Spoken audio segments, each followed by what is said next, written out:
Okay, next announcement is we have an exciting staff announcement. Rosalie, come closer. Come front and center. We are welcoming Rosalie Oaquist. So say hi to everyone.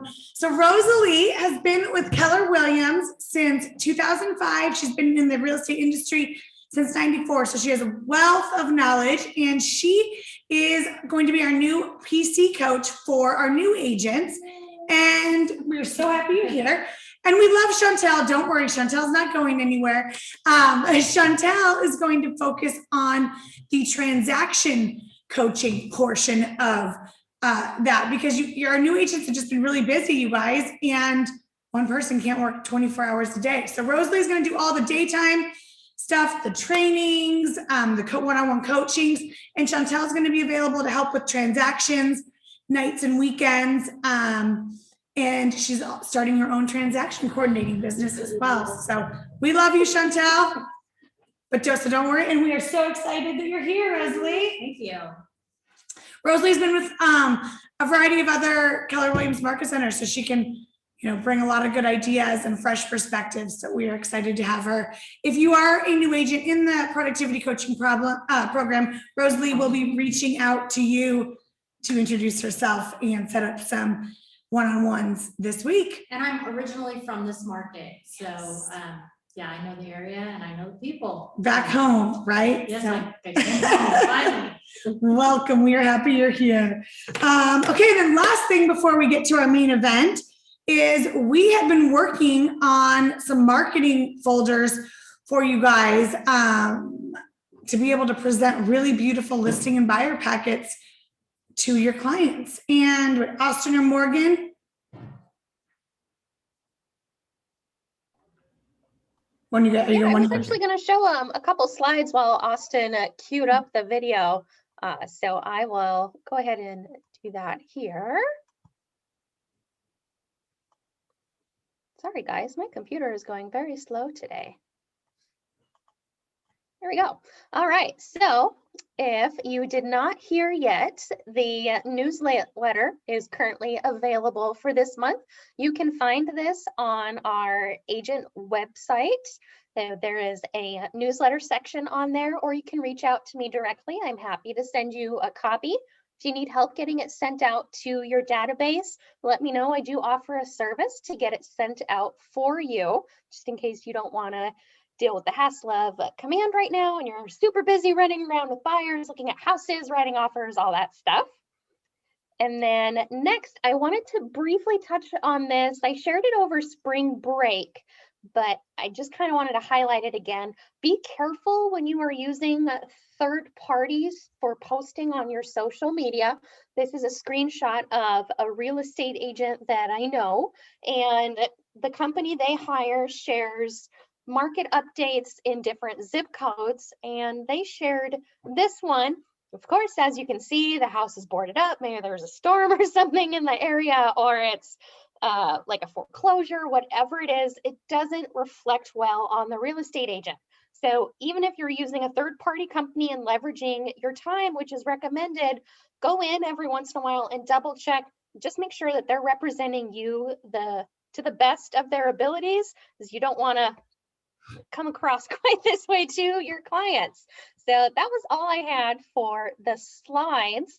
And I'm super excited, like Kareen said, to work on some folders with the office. Essentially, these are going to win you a client before you walk in the door. You get these ordered.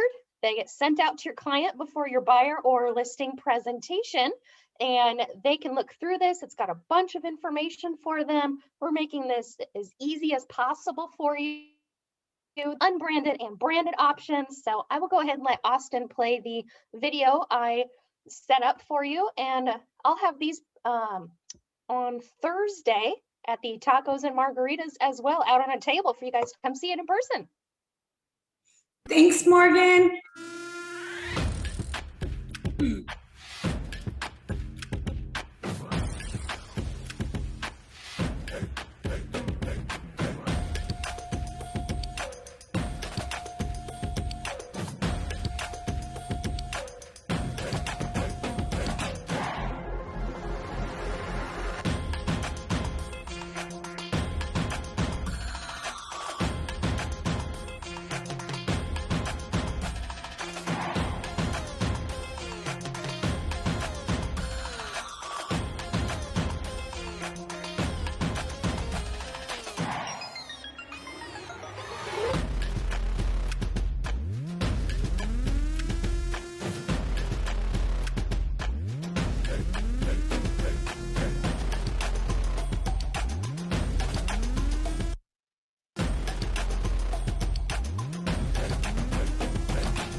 Love it. How good do those look? Who's excited? Thank you, Morgan. And yes, we'll have some live examples. Morgan will have a table set up at our award ceremony, and there'll be a couple different options. There'll be a lot more details, pricing, customization options. So stay tuned for that. Thank you, guys. All right, so today we have an amazing special guest, Melissa Machat. Am I saying your last name correctly? Okay, great. And Melissa is with Keller Williams in Las Vegas, but she is also a master in Neuro-Linguistic programming. So she's going to tell us what that means, since most of us probably aren't familiar. And then how that can help you in your real estate business. So Melissa, thank you so much for being here, and I'll let you take it away. Thank you for having me. Hi, everybody. So yes, I'm also a Keller Williams agent in Las Vegas, and I'm going to share my screen, go over some information with you, leave some time for questions at the end. But I appreciate and love interaction, even if your camera's off, totally cool. So make sure you use the chat box. So I'd love to know, how many of you have taken bold? Put me in the chat box. So if you've taken bold, write me. If you've taken it more than once, how many times have you taken it? Because I know there's some of us out there who've taken bold many times. I love it. Me. Yep, multiple. I think I was 6 or 7 times, plus the digital one. Yep, once, 5. I love it. So here's what's really fascinating. 2 times, awesome. Keep it coming. So what I find really incredible is that Keller Williams is so in tune with trainings and other things. And Diana Kokoska also went through NLP training. So a lot of the things I'm saying today, you might think to yourself, well, hold on a second. I feel like we've learned this in Bold. That's because Bold actually teaches a ton of NLP when it comes to scripts and language and mindset. My favorite part of Bold was actually the mindset portions, which was NLP based. So I'm going to share my screen and go through this with you. See if it'll let me. Perfect. And then I will check the chat box if you have questions.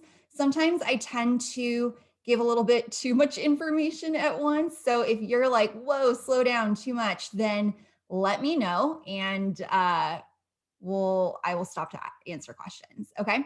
And then again, I'm going to leave it at the end. Perfect. So NLP sales, building rapport. What does this all have to do with real estate, and how can it actually help you increase your business? Now, tell me, I'm in Las Vegas. I have a feeling I know the answer to this. How is the Portland market right now? Is it a little competitive? Give me a yes in the chat box. Are you guys going up against other agents for listing appointments? If you can get the listing appointment, right? I don't know about you guys. We definitely have a shortage of listings. So let me know in the chat box. Are you guys still are you competing against other agents? Just put a yes if that's very competitive. Yep, I had a feeling. So when you are going up against other agents, what is your strategy in order to beat out the other people you're going up against? Is Rochelle the only one who goes up? Because sometimes you work with your sphere, and there's nothing wrong with that. But are some of you actually competing against other agents as well? Anyone else besides Rochelle? Yeah, I think everyone is, right? I'm gonna wait. Anyone else?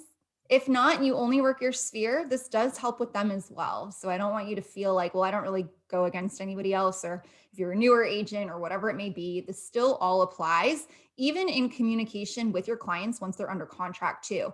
Can you guys at least agree with me that sometimes things might go sideways in a transaction, and now all of a sudden you have an upset client? Has anyone ever had an upset client? Can we get a yes? And yeah, okay. Thank you. I was like, I know you're out there, and I know I'm not the only one that has had a difficult client or had someone who's been upset in a real estate transaction. Love it. Thank you. So real quick, just to tell you, yep, very competitive on all sides. Thank you so much. Okay. So what we're going to cover today in a short period, again, might throw a lot at you. But to me, you're going to hear what you're ready to hear. So we're going to go over what NLP is, how it applies to sales, what is rapport, different communication styles, how to speak to someone using their style, and then actually using rapport to increase sales. So this is what we're going to go through. And again, I will leave time for questions at the end. And if there's anything else you want to know about this that I'm not covering, let me know too. So really quick about me, just in case you're not familiar, I am coming up on 12 years in residential real estate, all in Las Vegas. Yes, I got my license in 2009, the bottom of the market. Our average sales price, I think, mine was like $80,000, but I actually come from a theater and performing arts background. So it was still a ton of money to me, even though most agents were getting out of the business. Over 100 million in volume sold, NLP master practitioner. I did spend 2 years with an Inc. 500 fastest growing company, which was actually a Keller Williams expansion team. During that time, they brought me on to be a regional director for the state of Nevada. And in that time, I actually recruited over 50 agents to my personal team in 2 years. I was essentially a team leader in my team and learned many things. Made my first hire in 2013. Actually came up with a recruiting process in 2015. I love career visioning. I love the KPA. And I also felt like there could be a little bit more of like how to really find and attract talent without feeling overwhelmed by it. So agents started asking me to help them how to make a hire. And then I'll put this up at the end, but in case you're interested, I also created a quiz that can help you figure out what the next step is to grow your business. And then I built my business through prospecting expireds. I'm from Los Angeles. I don't have a sphere in Vegas. And so I started getting on the phones, and that is how I built my business. And I was always competing against other agents, and I had over an 80% listing appointment to listing taken ratio. So this was before I really understood NLP, and that just kind of amplified all of it. So what is NLP? Is anyone familiar? Does anybody know? Has anybody gone to training? I'd love to hear in the chat. Has anyone gone to any NLP training or familiar with it? And not a problem if it's a no. That's why I'm here to share with you. So NLP is Neuro-Linguistic programming. And essentially, it's how to use the language of the mind to consistently achieve our specific and desired outcomes. So I was actually introduced to NLP. And by the way, you've all been introduced to it, whether you know it or not, if you've ever looked at a script. Has anyone ever had a real estate script that they've used before? Whether it was Keller Williams Maps, whether it was Bold, whether it was Mike Ferry, Tom Ferry, right? However many coaches are out there. Have you guys ever seen a script that says what would work better for you today or tomorrow at 4? You do want a professional agent like myself to help you sell your home, don't you? Has anyone ever heard language like that? Because that is NLP language, embedded commands. So whether you realize it or not, you've actually been exposed to this type of language. You just probably didn't realize it was NLP. To me, NLP is the language of the mind, meaning our self-talk, our communication. What fascinated me about this is, yes, I learned about it in the sales side of it with scripts, embedded commands, sure. But I never really understood how the words we use to ourselves, others, the way we describe things. Does anybody else here besides me have maybe that like negative voice in their head who's like, who do you think you are? What are you doing? I don't know if I can do this. Maybe some doubt, maybe some fear. I don't want to pick up the phone. They're going to yell at me. Has anyone ever had like that little voice in their head besides me that is sometimes not very nice? Yep. Yes. This is, you have to realize how important our words are, not only what we say to other people, but how we actually communicate to ourselves. If you say, like, if I told you right now, like, I want everybody to go call an expired today, what's the first thing the thought that comes up in your head?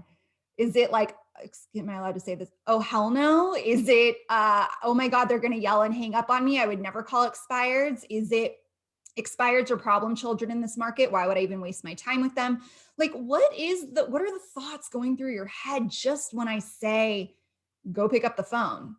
Like, I want you all to start paying attention because those thoughts actually controls your behavior. Yes. One of my favorite quotes, be careful what you say because you are listening. Yes.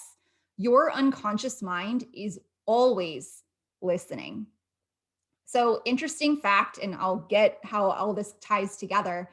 I used to say, like, I'm so overwhelmed. I feel like the weight is on my shoulders. Like I used to say it all the time. And my coach at the time was also an NLP trainer. And she's like, Melissa, do you realize you always have tension headaches and all your tension is in like your, like, shoulders? But are you paying attention to the language that you say? Because you say all the time, I feel like the weight is on my shoulders. Like I'm literally carrying it and I'm describing it and my body is listening to me. So I don't know if you knew you were getting this kind of a conversation today, but I just think it's so important, especially in our business, to understand how much language affects everything. So how does NLP apply to sales? To me, it's a combination of language, the words that we use, personality styles and understanding them, physiology, and rapport. And I'm going to break down what all of these mean in just a moment. So nonverbal communication is far more meaningful than the words we use. Now, again, this might come back to Bolds if you've taken it, where they talk about, and by the way, if you want to take photos or screenshot anything, please do. If you're on Instagram, come find me. I just ask that you tag me, share a takeaway. And my Instagram is at Melissa Machat as well. So just want to let you know that you are more than welcome to take photos. Just make sure, I'd love to get tagged in them. So communication, again, we learned this in Bold. Words are only 7%. Our tonality is 38% and physiology is 55%. So the words that we use can change, which you guys, I'm sure have all heard this before. They can change depending on how you say it and what your body language is while you're saying it. So as a quick example, if I say, today is a great day, right? So I could say, today is a great day. Now I could also say, today is a great day. Or I could be like, oh my gosh, today is a great day. I'm so excited. Do you see how, like, just depending on the physiology, if I'm excited and pumped up, or if I'm like, yeah, today is a great day, whatever. Like, that's a very different intention behind each one. And rapport is established by matching or mirroring these three areas of communication. In NLP, this is called pacing and leading. So you guys has anyone heard of mirror and matching? Like you mirror and match what people are saying.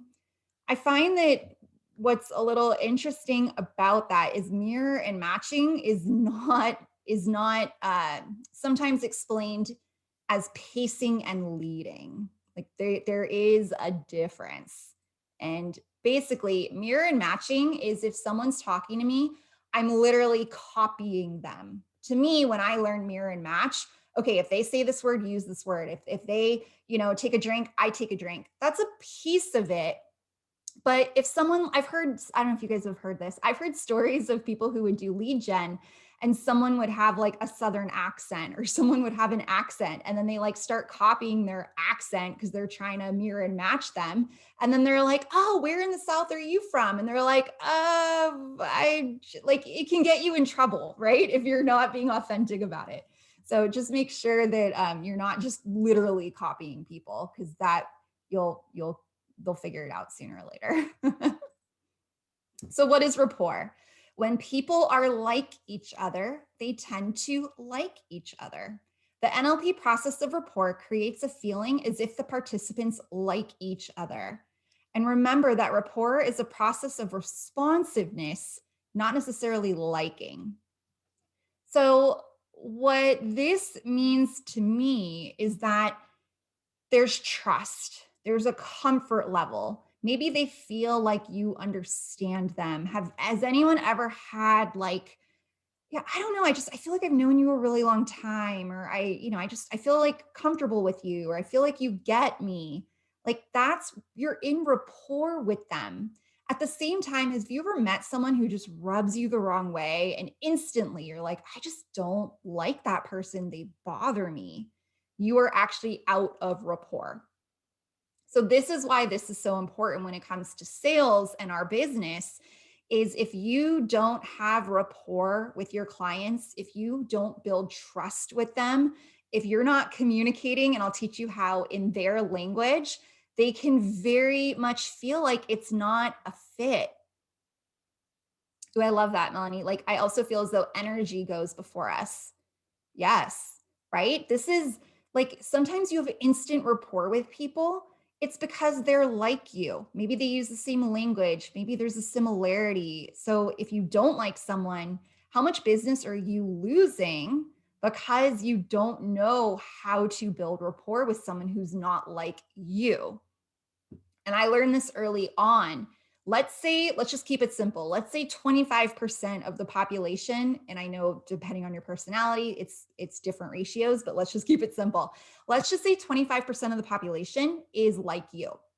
So if you are looking to build your business and you don't know anything about this, you will naturally get along with 25% of prospects. So that's 75% of people that you are missing opportunities because they aren't like you. So when I got in the business, when I heard that, I was like, well, I need to learn how to be versatile. I need to learn how to adapt because I don't want to limit myself to the 25% or whatever the percentage is that are just like me. So does this make sense? Just give me a quick yes or a head nod. Okay, totally. I love it. Thank you.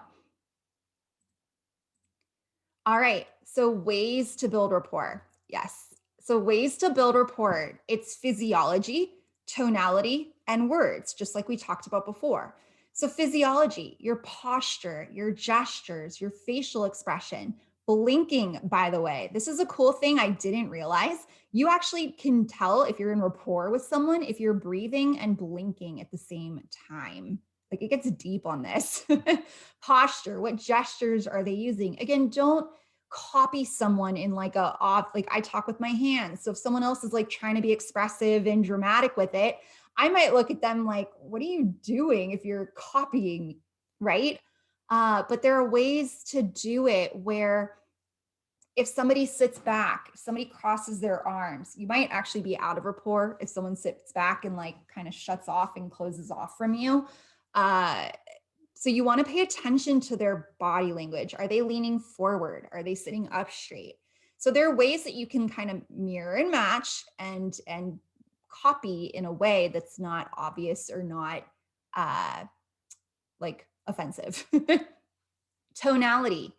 This is the tone, the speed. Now, I don't know about you. I think I talk a little bit faster. I like to get to the point. I am more like, let's get things done. And so when I am in communication with somebody who talks really slow, I find myself, I'm doing it right now just as an example. I feel like I didn't even slow down that much. But have you ever talked to someone and they either go so fast, you're like, I don't even know what you're saying, I can't keep up, or it's so slow that you're like, this is painful. Like, has anyone seen Zootopia, like the sloth, right? The DMV, where it just like takes 5 minutes to get out one sentence. And you're like, can we please speed this up? Yeah. So that's tonality and tempo.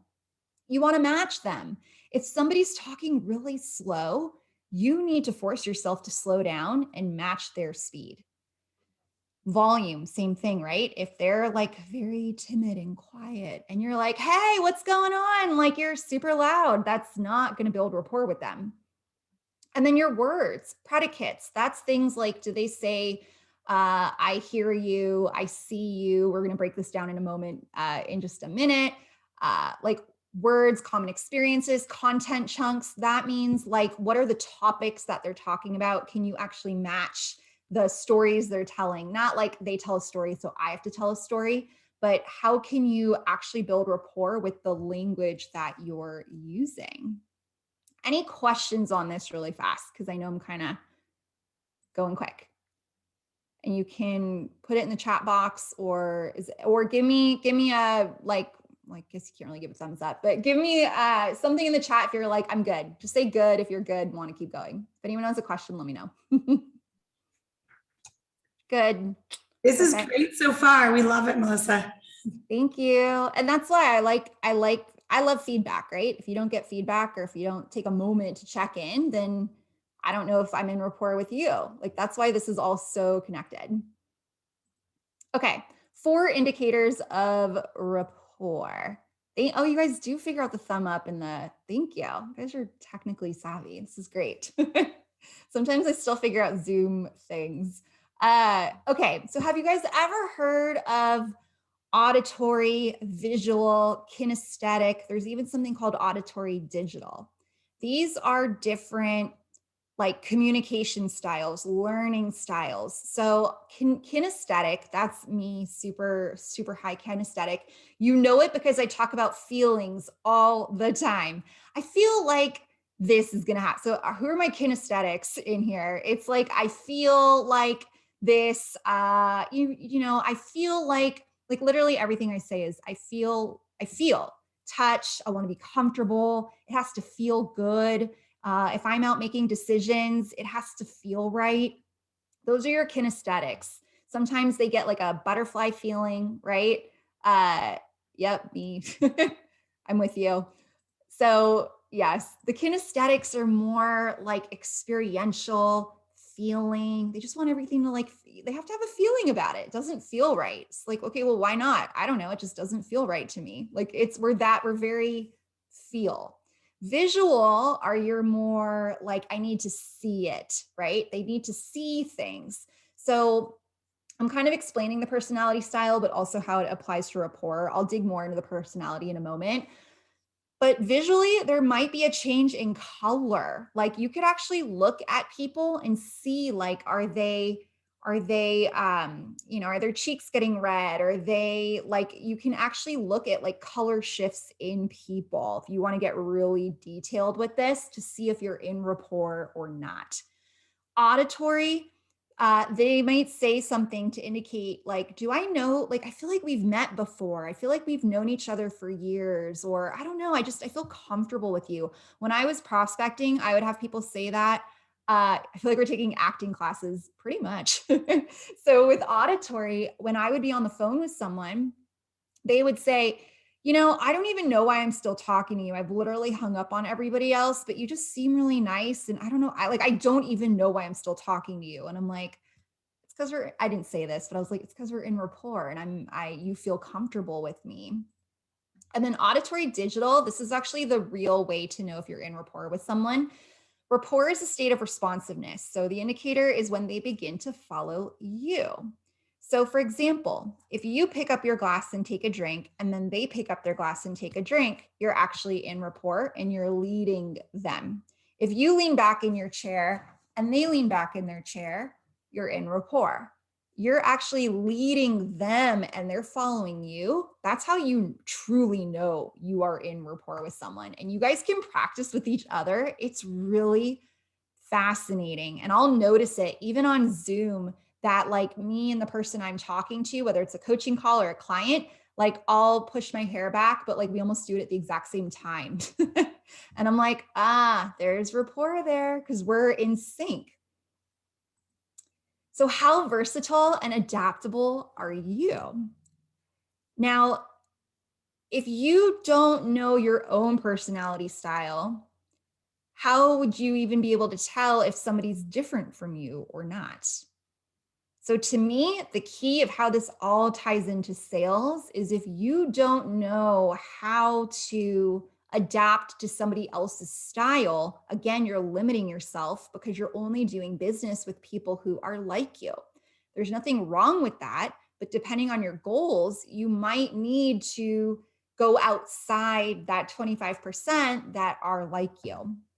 You might not. I'm very much like you need to build your business in a way that makes sense to you. And it's really dependent on your goals. So I just want to put that out there that this isn't like, oh my gosh, I have to go, you know, master versatility and learn how to work with the other 75% when maybe your goals don't require that. Like, does that make sense? So I'm very much like you need to do what makes sense for you in your business. And if you are looking to grow and you're not sure why it hasn't been going that way, this could be a huge piece of that puzzle. So we're going to dive a little bit deeper into the different personality and communication styles.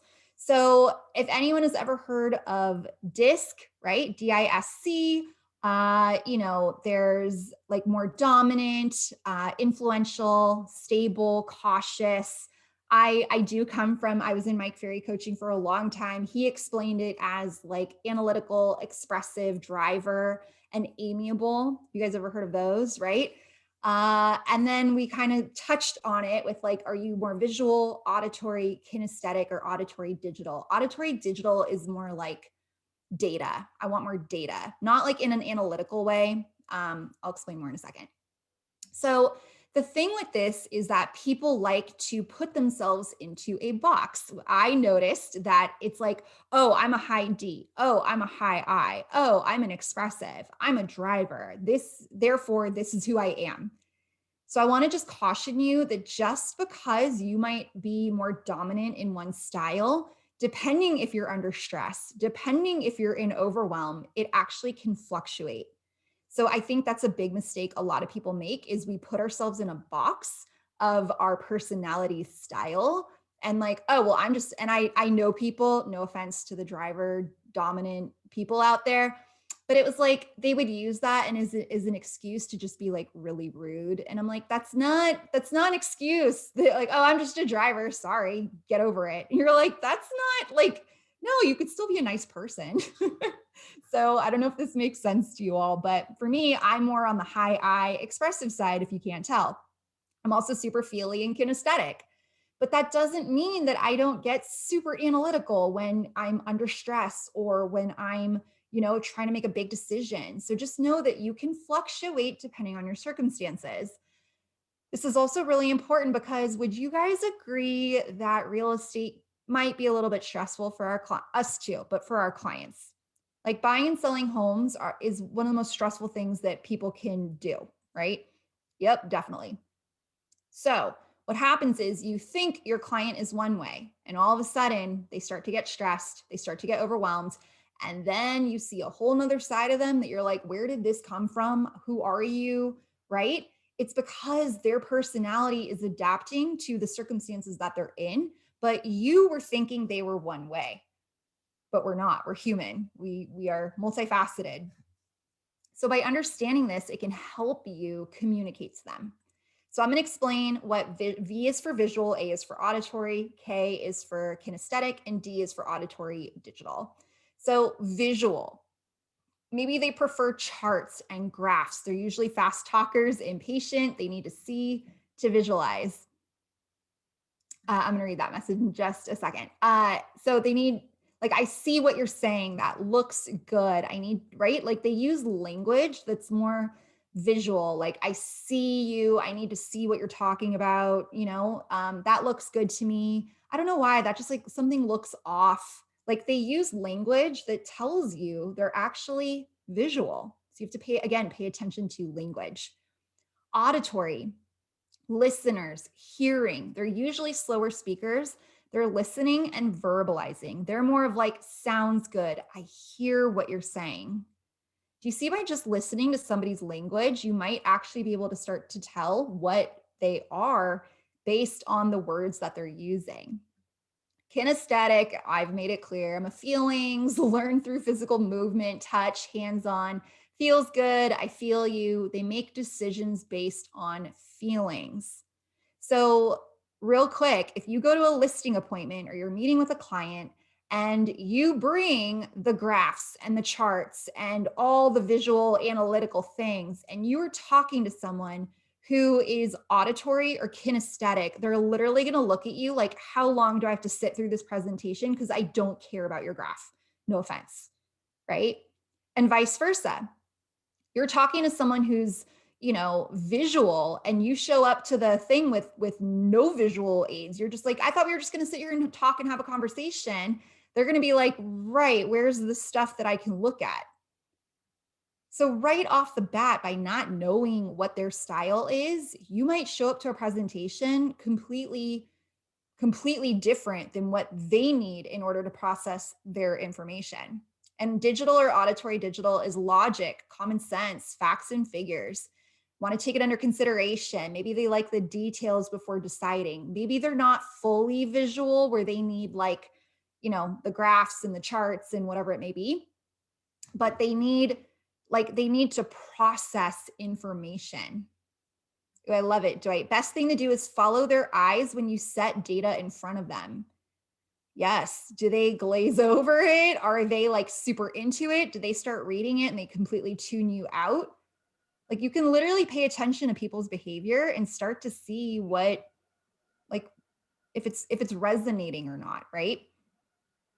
Well, and sometimes people will, when you slide over the technical pages of your CMA, they'll actually sit back in their chair, Yeah. They're which like, gives I you don't, really, really strong signals. Some will take a look at it and then they'll look right up and not try to understand it. So it's really the key in your posture comments that you've said, and then watching the eyes is really a key indicator for determining how much data they want. yes. And I love that you dove into that, because if you're not paying attention and you're so worried about you and what you're saying and, oh my gosh, do they like me or are they not? What do I say next? What are they going to ask me next? You can't actually build rapport with somebody. You can't like really listen to what they're trying to tell you because you're so focused on yourself. Right. And someone sent me, I don't know if you meant to send it just to me or not to everybody, but he said that some people are afraid of losing themselves if they adjust to other personality types, usually because they're not confident in who they themselves are or haven't learned to accept themselves for who they are. This stuff gets deep. And here's the thing, I'm not being adaptable in a way that's inauthentic. I'm not pretending to be somebody else. The way I look at this is I'm communicating the way they want to be communicated with. I'm not changing who I am. I'm not lying. I'm not pretending, I consider myself like a chameleon, but it's to communicate. I'm still saying the same thing. I'm still being myself. I'm just presenting it in a way that makes sense to them and they can actually hear me. So I hope you guys see the difference. This isn't like just copy and mirror and match people and just if they talk in an accent, you talk in an accent. And if they, talk one way, you talk one way. Or if they sit back in their chair, you sit back in your chair. Like these are all tools to make them feel comfortable and trust you. Yes, you're speaking their language. Maybe it's about to, okay, tell me that again. Maybe it's about to lower ourselves instead of pretending. Right? So it's truly like you're still being authentic. You're just changing the way you're presenting information. That's the way I look at it. So exactly, you guys are reading my mind because we're in rapport. See, are you speaking the same language? Do you ever talk to someone, by the way, it could be your spouse or kids, right? Are you ever talking to someone and like, they're not like you're like, you're not hearing me or I'm not hearing you. I don't even get what you're saying. It's because you're not speaking the same language, literally. So here is kind of a recap before we open it up for questions. But the way you use NLP and rapport to increase sales, let me go back, is you have to communicate in their language. That's what this is all about. If they say, I see what you're saying, but you know what? I feel like I'm not really seeing the value. Then you need to show them in a visual way. Oh, impose our style. Yes, thank you. You need to match the modality the person is in, meaning their words, their language, their body language, their tonality, right? Again, I don't know how many times I can say it because you have to listen to their language and use their words. Mirror and match their body language. Pay attention to pace and tonality. Look at their physiology. And here's the most important. Pay attention when rapport is broken. To me, that means you somehow broke their trust and you need to repair it ASAP. So if you are on the phone with someone or you're face to face with somebody and all of a sudden they shut down, like they go cold, they completely shut down, block off, and you're like, what just happened? Like, or maybe you don't catch it for a little bit. You're like, that was weird. I don't know. I thought we got along so well. And like now all of a sudden they're mad and I don't understand why. Somehow you broke rapport. I had an agent I was coaching who was telling a story or telling a situation with a client. They were out looking at homes. And she's like, I don't know what happened, Melissa, but all of a sudden she said to me, tell me if this has ever happened to you guys.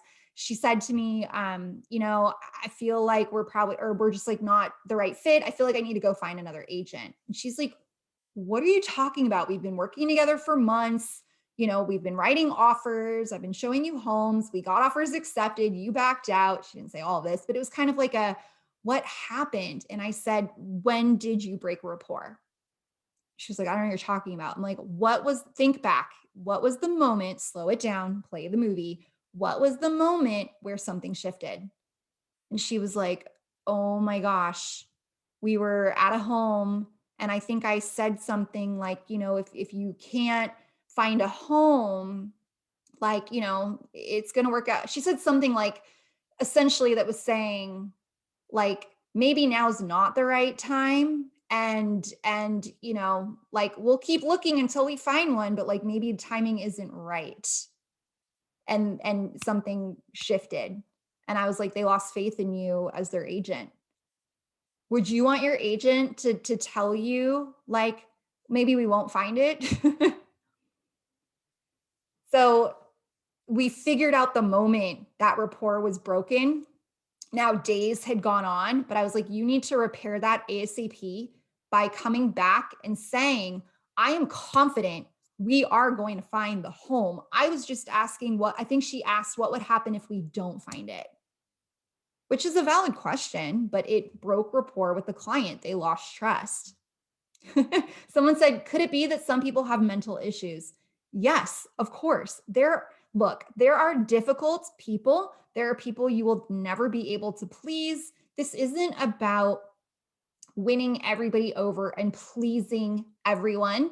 Some people genuinely, again, this is a high stress situation. So some people can genuinely be hot, cold, Jekyll, Hyde. You never know. I've had clients, you never know what you're going to get. One minute they love you, the next minute they're screaming at you. This does not mean you need to tolerate and put up with rude people. What I'm talking about is like, were you getting along and then something switched?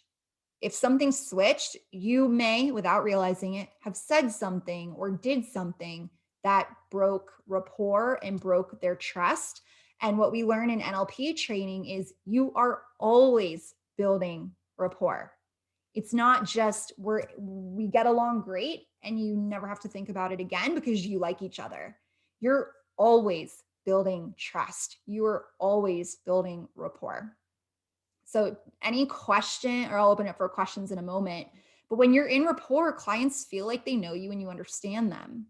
So I think I mentioned it earlier, but I used to go on listing appointments that I was competing with other agents every single time.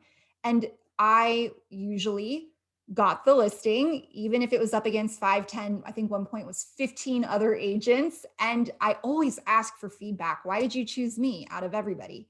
Most of the time, literally their answer was like, I don't know. There's just something about you. Like, I don't know. I felt comfortable with you. I don't know. I just felt like you got me and you like understood what, we really want. And in my head, I'm like, it's because I know how to build rapport and speak their language. So they felt something with me, right? It wasn't that I had the best listing package. And by the way, I made it about them. It wasn't how great I am. And let me tell you all the things I'm going to do. I would ask them, what's the most important thing to you? What questions do you have? What are you looking for in your next agent? Yes, this is so helpful at open houses. You have like 15 seconds to start building rapport with these people, right? And it's the same thing when whether it's open house, whether it's door knocking, whether you're at a networking event, whether you're with your sphere, how fast can you build rapport with someone? How fast can you, and especially when they're closed off, right? And they're like, I don't, hey, how are you today? Fine. You're like, okay, that's not giving me enough words. Melissa said to listen to their words, but they're not giving me words. You have to ask more questions to get more out of them. Is there a way to come across as a chameleon in written word, like mailers, ads, and flyers? Ooh, I love that question. I would use a little bit of everything. So I had an example, let me see, and then I'm going to open it up for questions because I think we're right on time. Let me see if I have these examples really fast.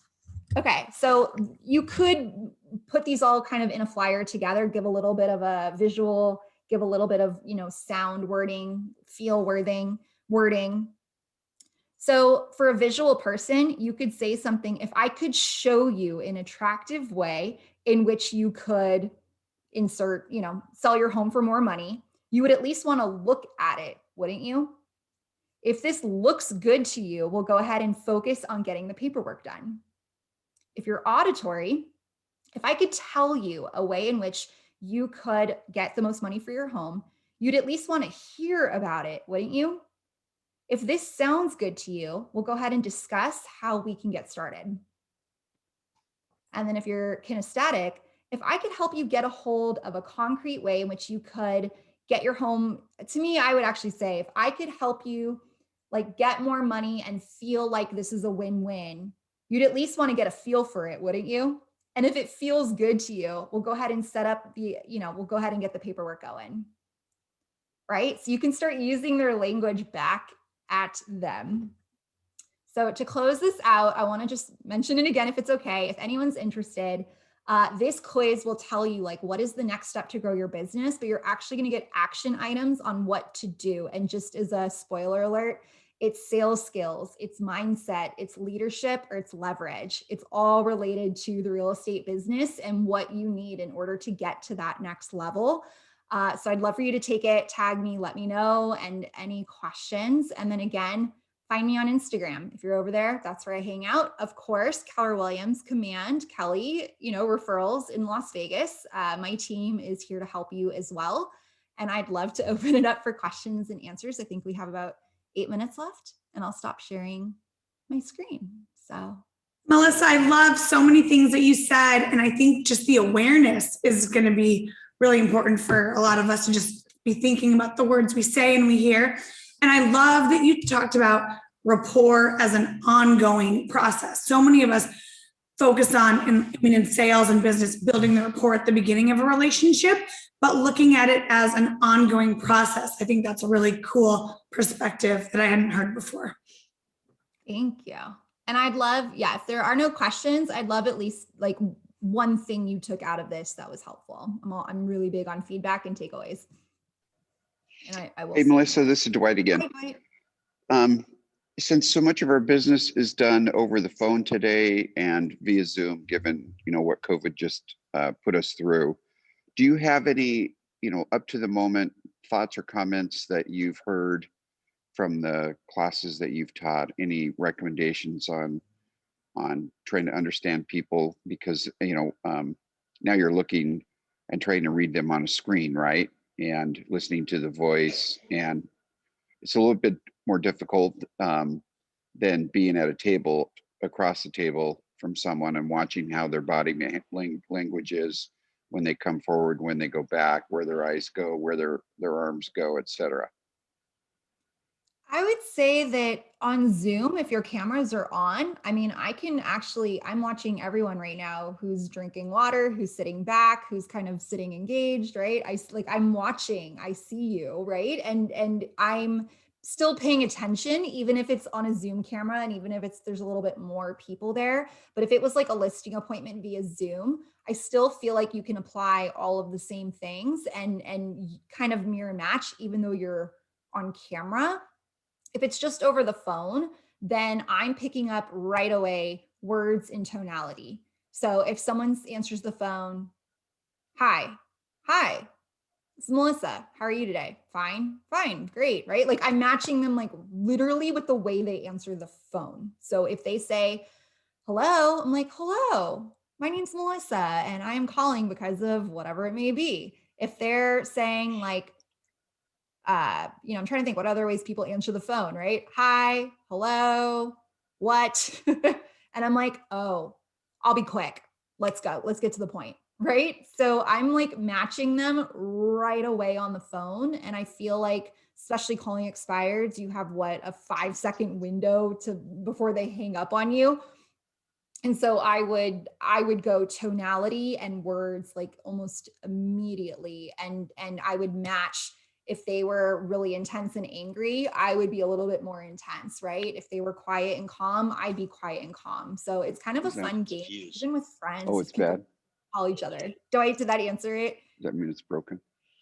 Oh, Oh, okay. I'm going to read the questions in the comments real quick. So yes, I can't wait to use these keywords in relating to more people on the phone. Yes, just practice with each other, practice with family. It's kind of fun. How do you feel about being transparent and asking clients what they like showing up to a listing appointment with a visual presentation, but straight up asking if they prefer? No, not too direct at all. I'll literally ask like I can kind of tell based on like, what are you looking for in your next agent? You know, is there anything specific? Like if they're asking me average price per square foot, I'm like, oh, here we go. Analytics, get my numbers in order. Let's, you know, I love when people are like, what's the average price per square foot in this area? I'm like, well, that's a great question. Let me get right back to you, right? Like that's not the way I think. That is not the way I process information. Like price per square foot, I'd have to do math to figure out what that even comes out to. Like, I don't know. So I think it's great to ask them, hey, do you prefer having more like charts and graphs and data? Or do you prefer having more of a conversation? Or do you prefer reading everything before I get there so you have it all and take your time to process it? I don't think there's anything wrong with asking. I feel like they would respect the fact that you care enough to ask. So I love that. I have a high value for how someone experiences me, and I'm looking forward to better identifying their language. Yes, to create a deeper rapport and fluently speak. So valuable. Yes, and we tend to be less aware of these skills. Like it's so funny. I think someone said like, it's like acting. So I come from a performance art theater background. I literally have a degree in theater. Performing was my life. So to me, I feel like this came very natural because I was used to scripts and acting and performing, but I didn't realize it was a skill. I didn't realize why people felt comfortable with me, but like they didn't even know why. I didn't even know why. I'm just like, I don't know. They just like me, I guess. And it was like, no, it's because I was able to adapt to them. If it's a couple, I'm so glad you brought this up. If it's a couple and they have different languages, is there a good technique for speaking to both? Yes, for the theater degrees. Okay, I'm going to go there. You need to figure out who the decision maker is. And I hate that I'm even saying this, but if you are a female and the husband is the decision maker, you better be communicating with the wife the way that she wants to be communicated to. I've made that mistake before. Husband and I were in great rapport and I didn't even pay attention. The wife was sitting there with her arms crossed, staring me down. And I was like, not even, because him and I were joking and like, oh yeah, I totally got this listing. He loves me. And I didn't even notice out of the corner of my eye that she was like, and I remember getting feedback. I was like, oh, you went with somebody else. And she was like, we don't need your services. Thanks. Bye. And like hung up on me. And I was like, oh, I didn't build rapport with you. My bad. So you need to pay attention, yes, to who's the decision maker. You need to include both. You need to make both feel comfortable. But I would say that if you are a female, you want to make the female the most like focus on her. If you are a male, you probably want to make the right. Like I hate that that's what I even have to say, but I've definitely been there where I built rapport with the wrong person and it did not get the business. And then I started shifting of like, oh, that's right. I need to pay more attention and put more energy to make sure they feel comfortable with me. And I saw the results start to shift. Yeah, great question. So you do need to build rapport with both. Just be careful who you're focusing on. Another ones. These are great questions. I love it. I could talk about this all day. All right, if there are any other final questions, go ahead, throw them in the chat. But otherwise, Melissa, thank you so much for being here. This was great information, and I'm sure a lot of us will be very aware of our words that we use today. So thank you again. You're welcome. Thanks for having me, and I appreciate the opportunity. So thanks, everybody. Great. Thanks, everyone. Have a great day.